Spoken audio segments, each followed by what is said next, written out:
to receive 3 items, 3 instruments of power.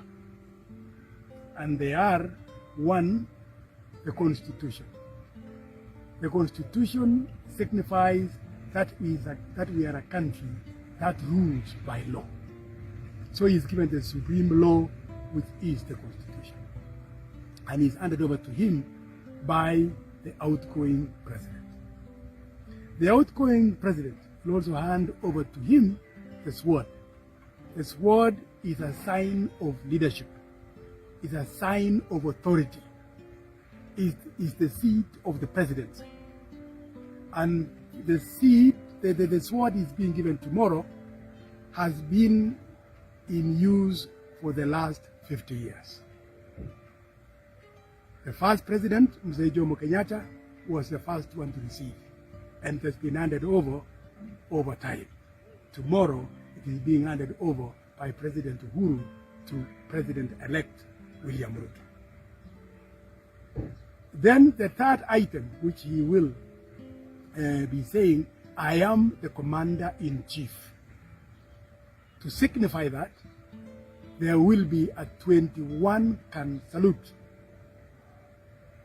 And after that is done, I think then he takes the oath of office. After he has taken the oath of office, then the flags, the presidential standard flags, will now be exchanged on the masts. The one for the outgoing president comes down, and the one for the incoming president goes up. And they are all happening in the presence of the national flag. The national flag will be flying in that midst. When all that is done, President-elect now is the President of the Republic of Kenya. You have asked me whether it is mandatory that the President lives inside State House. It is not. It is not. But he has got the right of living inside State House. President Jomo Kenyatta lived inside State House. Mwai Kibaki lived inside State House. President Moi did not live inside State House, Nairobi. So the choice is William Ruto's.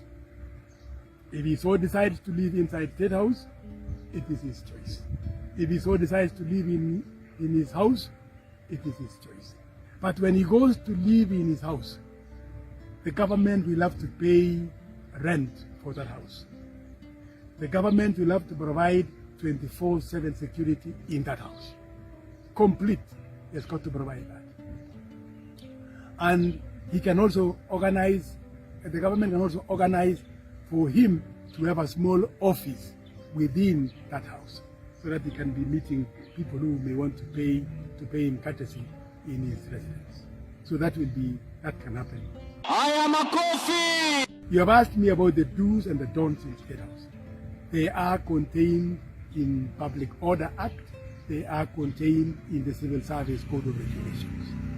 Take note, State House has an accounting officer, like there is an accounting officer in every ministry. So Private Secretary Comptroller is indeed the accounting officer of State House. And he runs an account like every other principal secretary. That is what he does. He runs it that way. And he runs like any other ministry in terms of management of the affairs of State House. When the president gives instructions, there are 2 persons who would be held responsible for those instructions. One, the person known as Private Secretary Comptroller of State House, and the head of Public Service. So invariably, the head of Public Service almost works out of State House, notwithstanding the fact that he sits in Harambee House.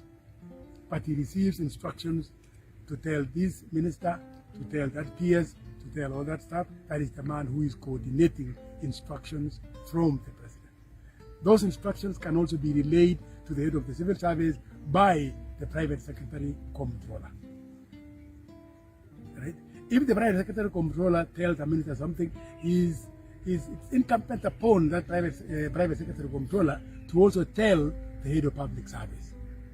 so that there is coordination, so there is some synergy in working within that State House. The President has got an appointment in Kiambu, for example.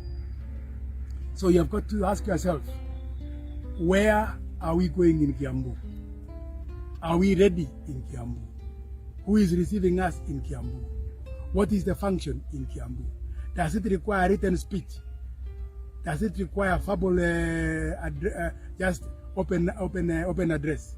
If it does, do we have the notes for the President to read before going to that function? So that when he speaks from a position of knowledge, a position of authority when he now decides, because he will be seeing some information about that situation at Kiambu. Now, the escort commander will also be asking himself various questions.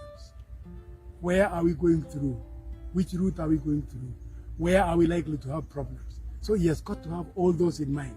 Have I cleared the way? So that is, all those things have got to run in. The fellow of the Presidential Press Service will have to be also ready with his cameras. The President may stop along the way.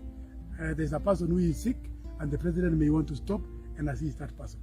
You have got to get it to the public to know that your President today, when he was going to Kiambu, found an expectant mother about to deliver, and he stopped to help. So the fellows of the Presidential Press also have got to be able to tick, are we able to have a camera out in Kiambu, and are we traveling with another camera? So all those things have got to be done. The gatekeeper of State House, I think, is the President himself. He's the owner of the office. He's the one who would say who would come in. He's the one who would authorize Franklin Bett to go into State House. The private secretary controller is only a facilitator. He only facilitates those appointments. Because you come as X, I want to see the President.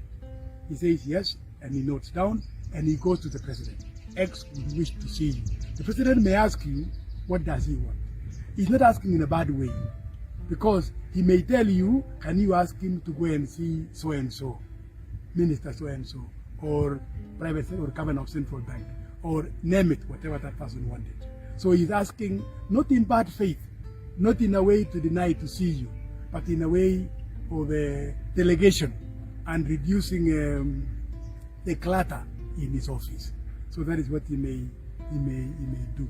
But at the end of the day, for the President to be seen, it is the President himself to give you the green light, not you doing and not informing him. It's got to be informed. Okay, I agree.